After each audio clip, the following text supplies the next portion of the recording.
thank you everyone for being here for our final interview with candidates that are going to be in the upcoming election.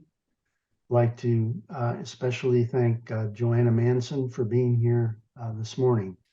She is running for Port of Olympia in District 4, one of the new districts.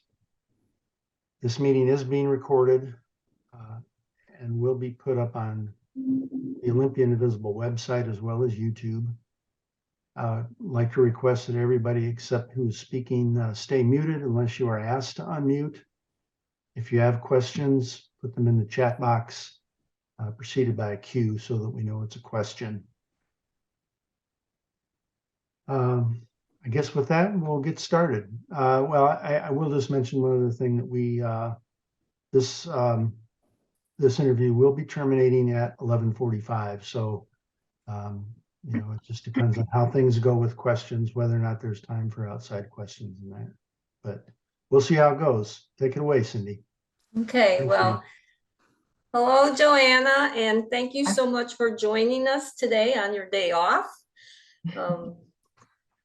So can we start with you introducing yourself, maybe talk about why you are running, your background, and your skills that you would put to good use as a port commissioner?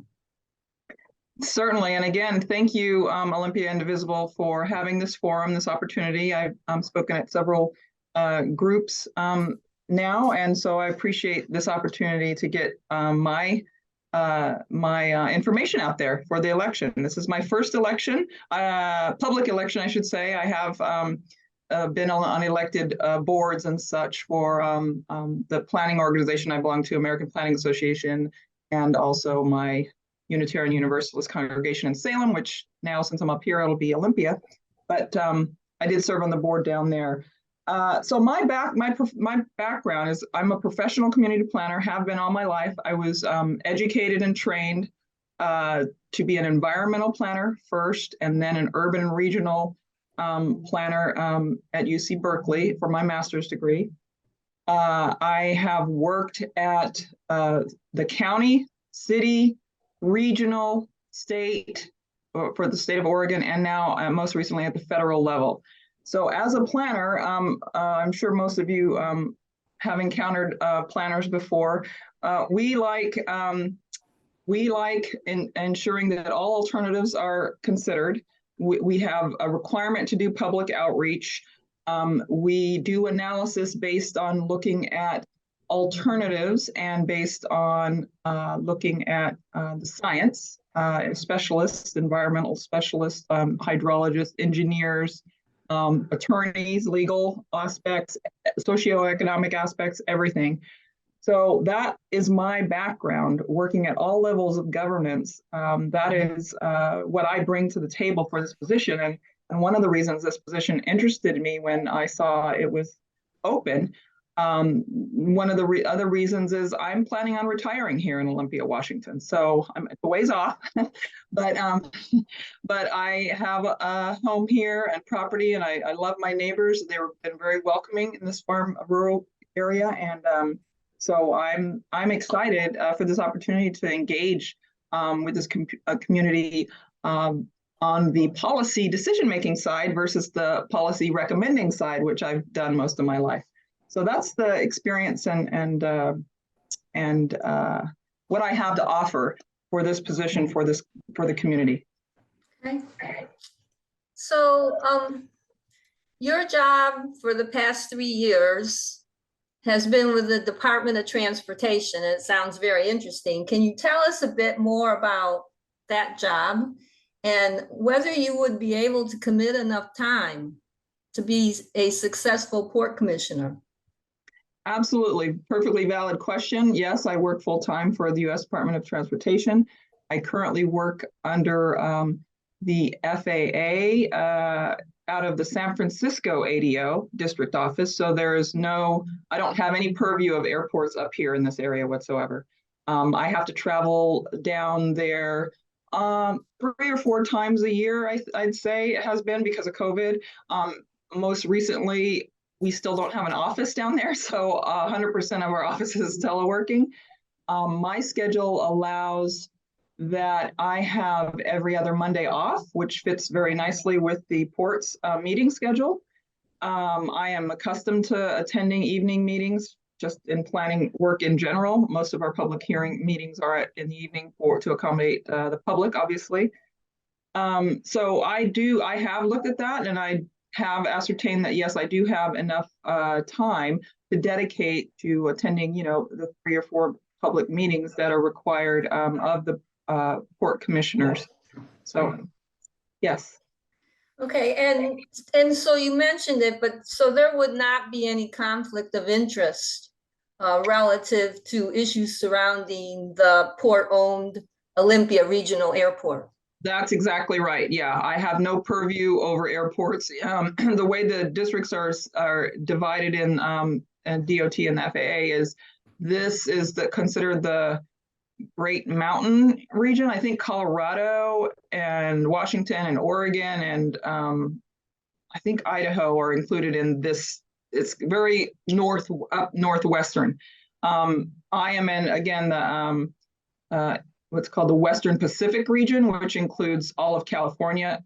California split into California, Southern California. I'm in Northern California, Nevada, and Arizona and Hawaii.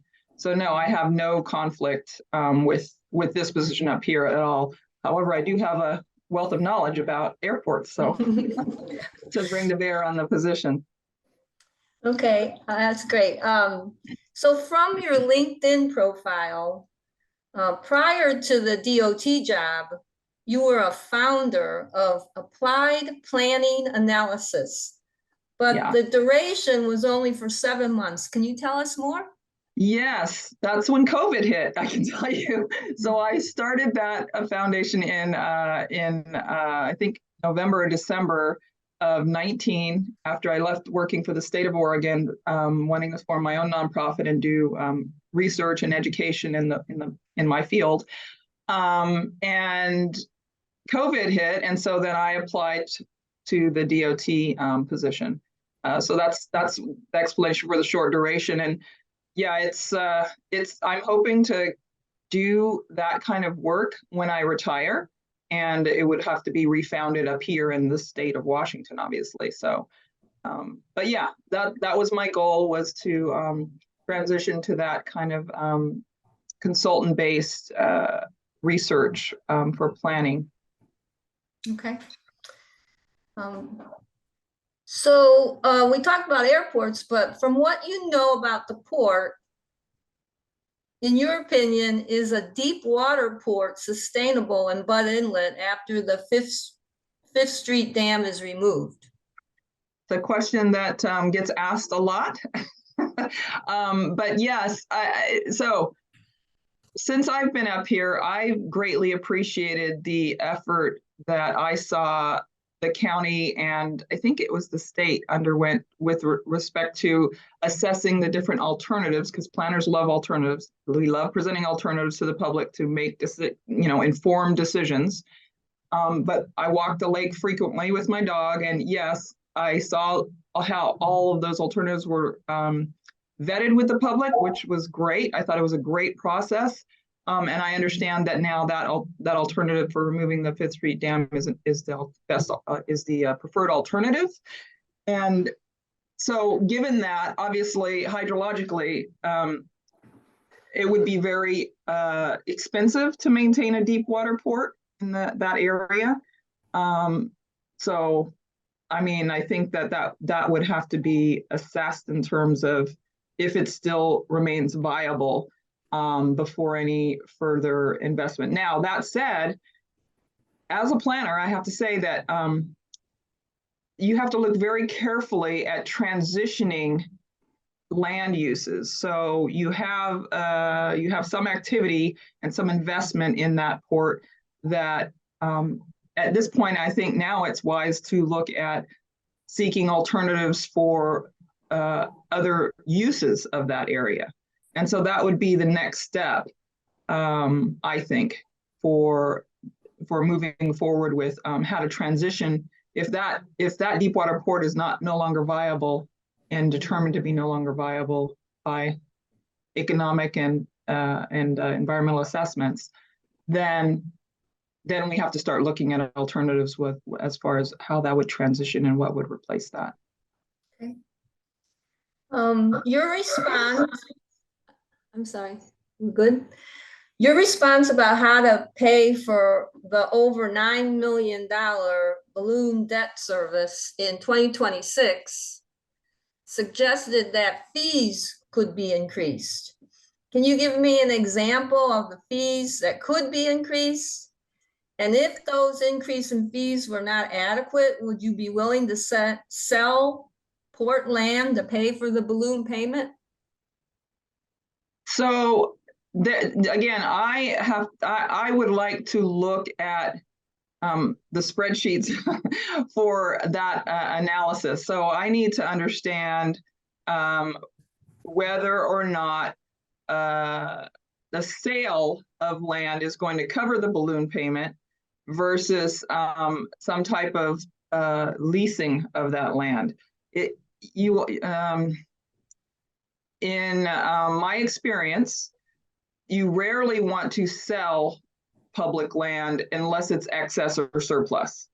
It's very hard to reacquire land for public use once it's sold. So if this is a public entity that has a lot of public lands, that those lands have to be assessed in terms of what their highest and best value is and in terms of what income could be secured. Now, if there are surplus lands that the port has determined surplus that could be used to pay off a balloon or a debt bond so as not to incur further taxes on us, then that definitely would be a viable option. But again, as a planner, I would need to look at all of those options to make that determination. I don't have an opinion. I am a person that needs to have the information in front of them and review it and understand all of the alternatives, just as I would appreciate my analysis being presented to elected officials when I do it on my side, being considered before a decision is made based on just their opinion. I think it should be an informed decision. Okay. The response asking about unions, living wages, jobs, and diversity only referred to the right to collective bargaining under the U.S. National Labor Relations Act. Can you tell me more about your opinions about these topics? So just as I reviewed with the Teamsters when they interviewed me, I come from a long-standing family of union supporters. My mom marched actually with Cesar Chavez, so I was raised in that kind of environment. So of course, yes, I understand the value unions bring to workers and maintaining workers' rights and safety in the workplace. So of course, my opinion is going to be, yes, we're going to support unions and union jobs for living wages. Okay. So can you tell us about the port issues that you consider the highest priority that you would like to address if you become a commissioner, especially those that affect District 4? Well, I think the highest priorities in this very rural district is making sure that property taxes do not increase. That is their highest priority, from what I understand from speaking to my neighbors. I think also that benefits that are achieved from all of us collectively paying taxes for port services or port facilities should somehow benefit this area. I think it's one of the good reasons why the districts were expanded, because 3 districts did not really, I think, reflect or potentially cover the rural nature of this district.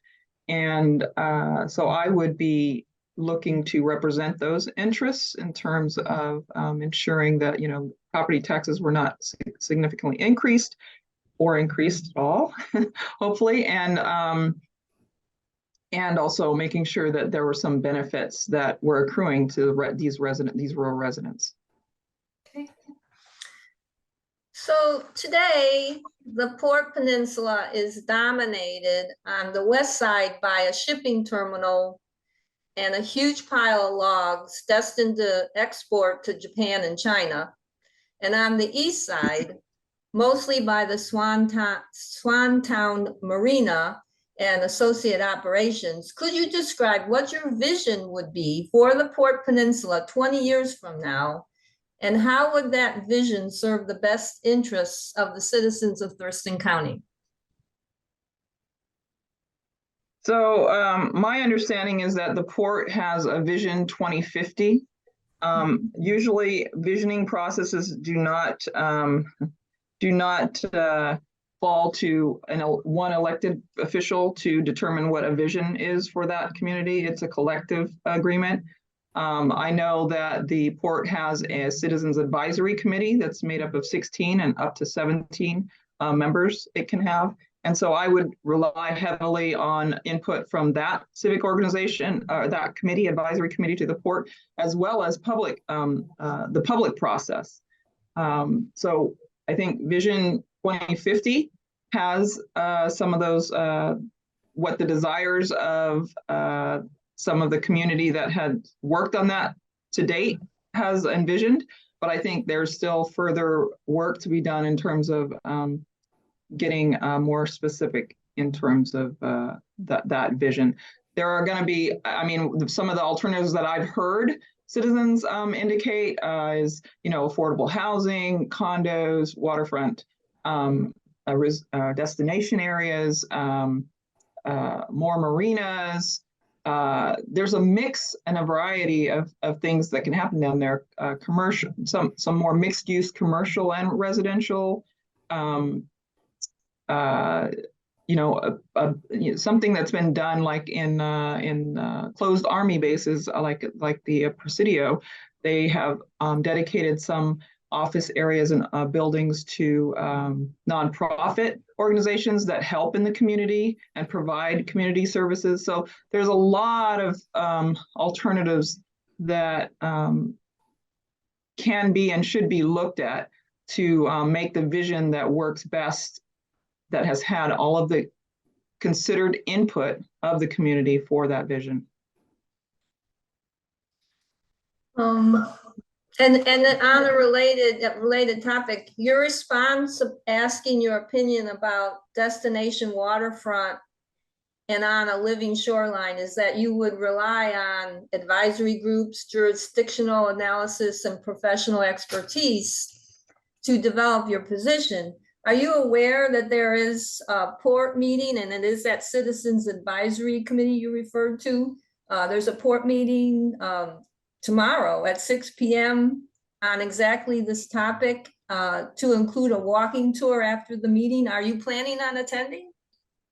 I was not aware of that, but I can attend if that's appropriate for me to do so. I don't know, because I've never, again, as an elected official, I haven't encountered, the appropriateness of working with. I have attended the meetings, the Port Commission meetings. I have attended virtually, and I've attended in person just to get both experiences.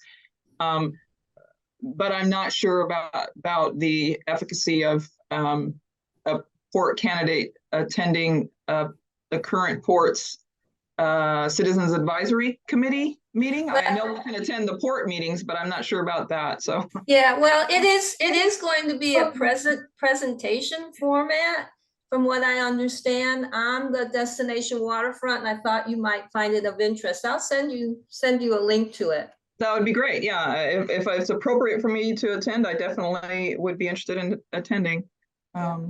Yeah. Okay. The question about what the port should do to address climate change referred to fleets being fuel efficient. Can you explain what you meant by fleets?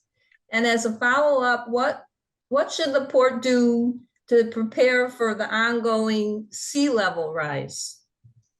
So by fleets, what I'm thinking of in transportation world is vehicles that the port owns, maintenance vehicles, travel vehicles, vehicles that they allow into the port potentially.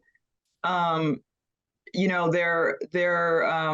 what I envision is there are usually we're transitioning to electric powered vehicles of all sorts, you know, boats, cars, airplanes, everything. They are here now. It's here. I mean, I had to wait back in the 90s. I had to wait until the first Toyota Prius came out, and I was waiting for 5 years for that.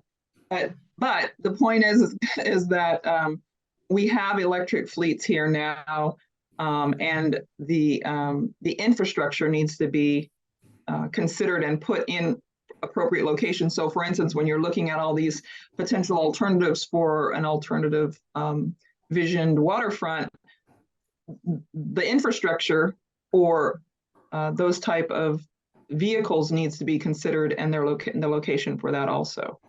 So that's what I was referring to. And sea level rise, yes, of course, it's a reality, and I am not sure.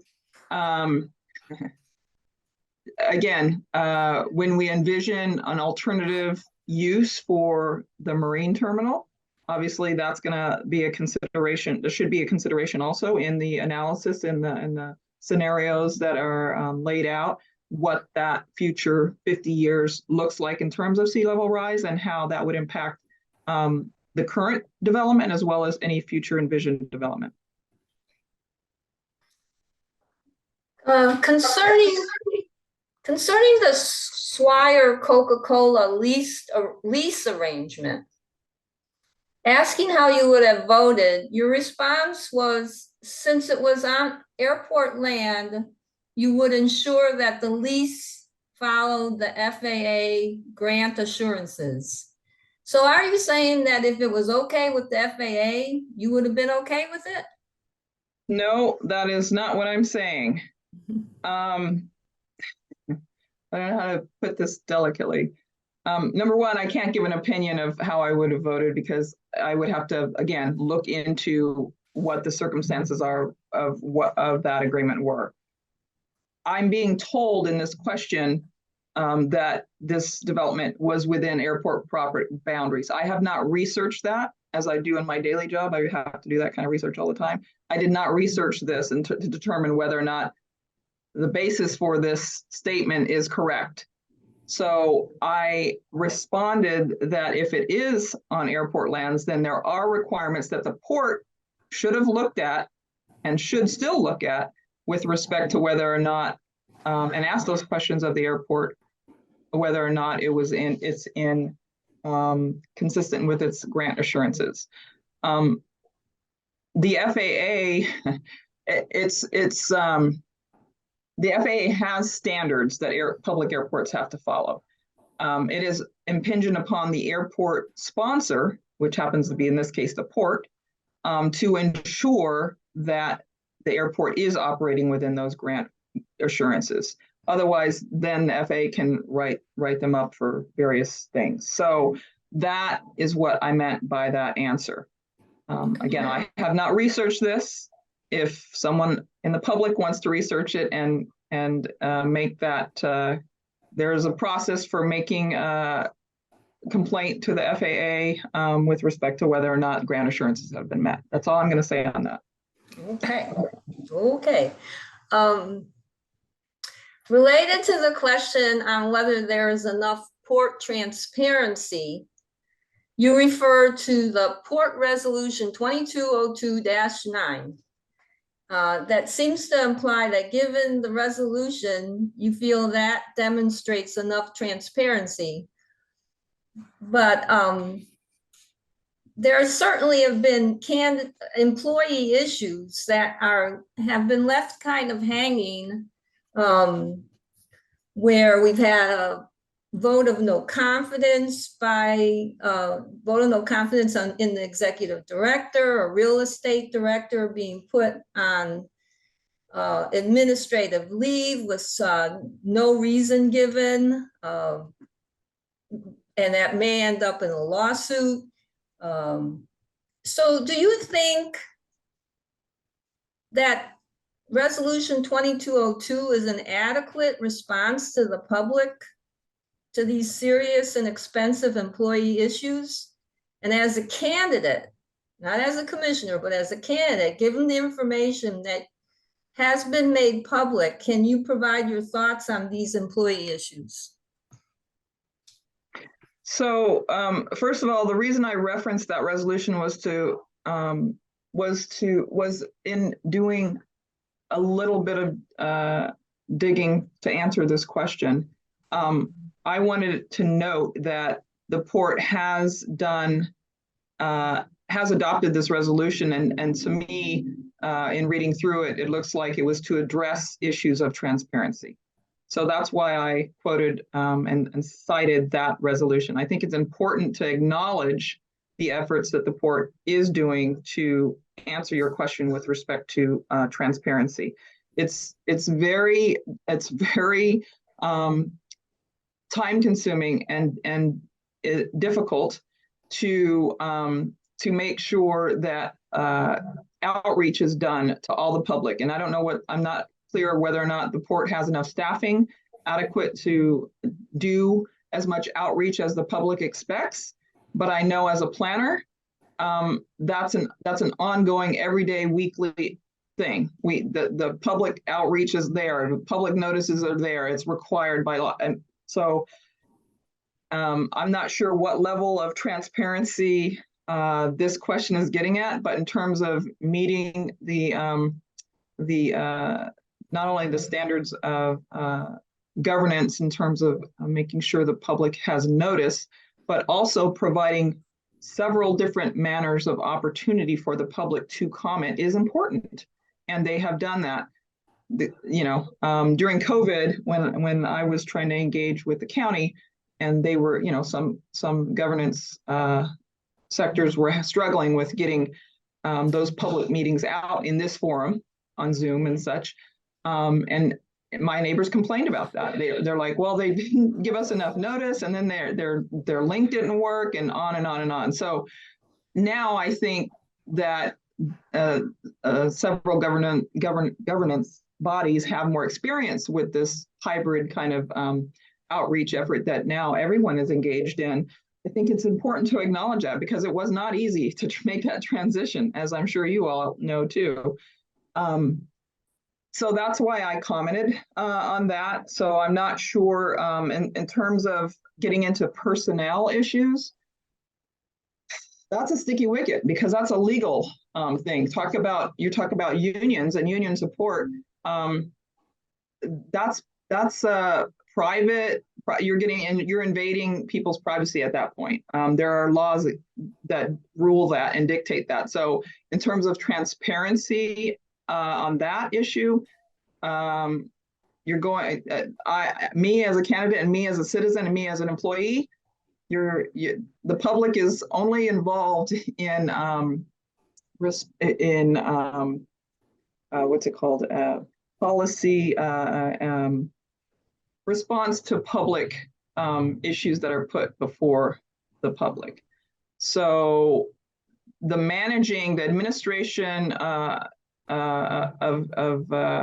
governance and of government bodies' employees is not within the public's purview. So you have to make sure there's a distinction between what was the term that was used in the workshop? It was very well stated. It was so good. The guy who gave the workshop that the port put on, which was very helpful, he had a good distinction. Mission versus margin. I think it's mission versus margin. So it's a governance challenge. It's and that doesn't really explain it very well, but it's the elected officials and the public are charged with overseeing the mission. The margin is with respect to the administrative day-to-day operations of that governmental body. So we have to be careful there of not infringing on public versus private rights That's my response. I don't know how to better explain it, but I'm sure if you all have been employees, you understand privacy with respect to personnel issues. So I only have a final question about just how the campaign is going. Does anybody have any other questions? Yeah, we've got a couple of questions that have come up, if we could address them. One is apparently fairly long, and she is asked to be able to address it verbally. So Janine, can you unmute yourself and ask your question? And then we have one other as well. Yeah, so my question relates to, I think it's really a question about asking about your courage. I've been following the Port of Olympia for probably 8 years now, and there's a lot going on down at the Port of Olympia, which is inappropriate and which has been challenged by a lot of the public. And I'm wondering about your courage on two subjects. One would be if the marine terminal, as many of us see it, is not a viable entity, and it really needs to transform into something else, which I'm glad to hear that you at least gave voice to that. Do you have the courage to actually make that happen, to actually suggest that it happen versus just potentially vote on that at some point? And two, it would be about these personnel issues that were brought up. It's more than just, I mean, I think the public is involved on the front of, this port is something that takes a portion of our tax dollars, and it's a very losing operation at this point. It's one of the most expensive ports for tax base in the state of Washington. And so we don't support that. And I'm wondering, to turn things like this around, do you have the courage to suggest really transformative staff issues that are going on down there to be able to create a different climate, which is currently pretty sour based on how the executive director has been running this for the last couple of years? So in answer to the question about courage, yes, I do. Planners have to have a lot of courage, I'll tell you. We make recommendations to our bosses, managers, elected officials all the time, giving them alternatives. And so with respect to the courage it takes to introduce alternatives to a losing line of business with respect to the port, which it sounds like is the marine terminal. Yes, there are ways to introduce that. Definitely, so their strategic plan that has to get updated now and move towards this Vision 2050 is the first step, I think, in doing that. And so how planners approach things is there have to be criteria. There should be. They suggest criteria to determine whether something is going to benefit versus count to the detriment of a community. And usually they'll have some initial criteria recommendations. They then invite the public in, like the Citizens Advisory Committee, to expand upon if there are additional criteria that could be included in terms of that ultimate determination. Then there is a professional planning and/or engineering firm that is hired to conduct that analysis and to go through and make that assessment on all of the lines of business of the port. So that can be introduced in a very professional and considered manner with public input. And that's what planners try to do all the time. That's what we do. So on this side, on the policy making side, that's something that the port commissioners can introduce. And me being on the port, I could definitely do that with support from the other port commissioners. And that suggestion of doing a professional analysis is not untoward. They're doing that now with respect to the cleanup of the Butt Inlet. They've hired professionals and they're doing that now. So it's a long haul, but in terms of getting it started, that's a no-brainer for me. That's how you would start it. You would start with suggesting that this analysis be done. on all lines of business, and that the criteria be developed and applied to that analysis, and then the outcome of that analysis then comes before the commissioners and the public, and we see, okay, look, this is not working. This alternative here or these other alternatives may work better based on this analysis that with the best information we have today. So that's my answer to that. Regarding the personnel issue, that's a matter of the, I would have to look at the charter of how, get into the specifics of what, if any, the board, the port commissioner's role is with respect to administration of the port. So that is something that also could be looked into in conversation with legal counsel. All the commissioners would have to be involved in that conversation, and it would be closed door. I can assure you it's not a public thing, but that could be introduced as well. It's always, as a plan, you always go back to the governing statute of a body and any changes that need to be made to that if necessary, and looking at creative ways of how those statutes can be implemented. So it generally always goes back to that with any governance body. Thank you. We have one more question, and then Cindy has a closing question. So let's, we are running very short on time right now. So hopefully we can get both of these in. Lisa asked, what is your thinking about the Tumwater Airport? Do you support local expansion of the Tumwater Regional Airport? And again, please remember, we are very short on time. Yes, the port, as I answered in my question, there is my current understanding is that there's an airport master plan, the update that's underway, and that the preferred future alternative layout plan has been identified in the current draft. It's unclear whether this has been yet reviewed by the port. If it's still under development, when I become port commissioner, of course, I will provide my position and review of it accordingly. But there is no, it's my understanding, there's no proposed expansion of the airport. It's a modernization, actually, which hopefully they also have included in, provision of infrastructure that would allow for electrification of their fleet.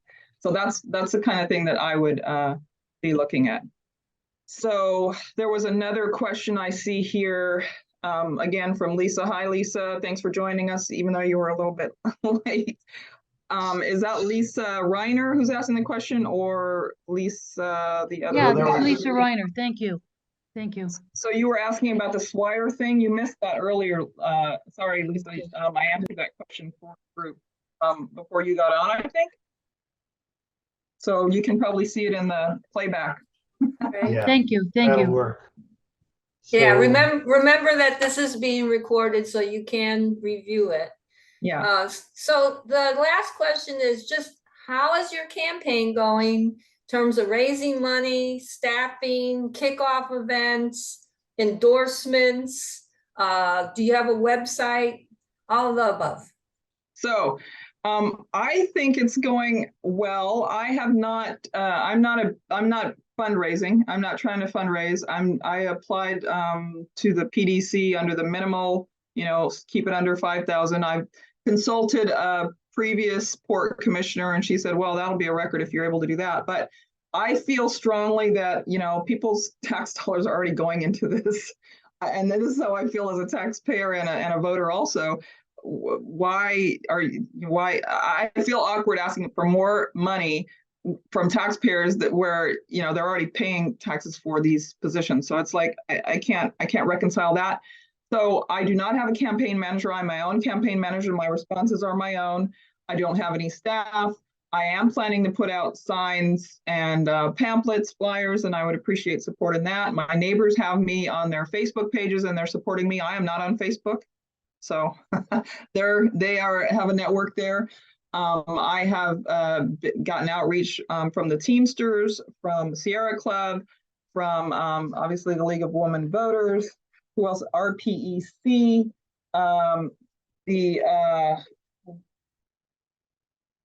I think there's a builders forum, I think, on Wednesday. And the Ask Me WFCE I've done outreach to.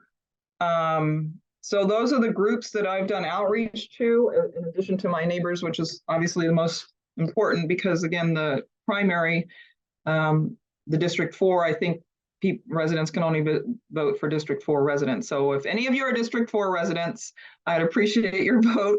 But if you're not, my understanding is that only District 4 residents can vote in the primary. So that's how my campaign is going.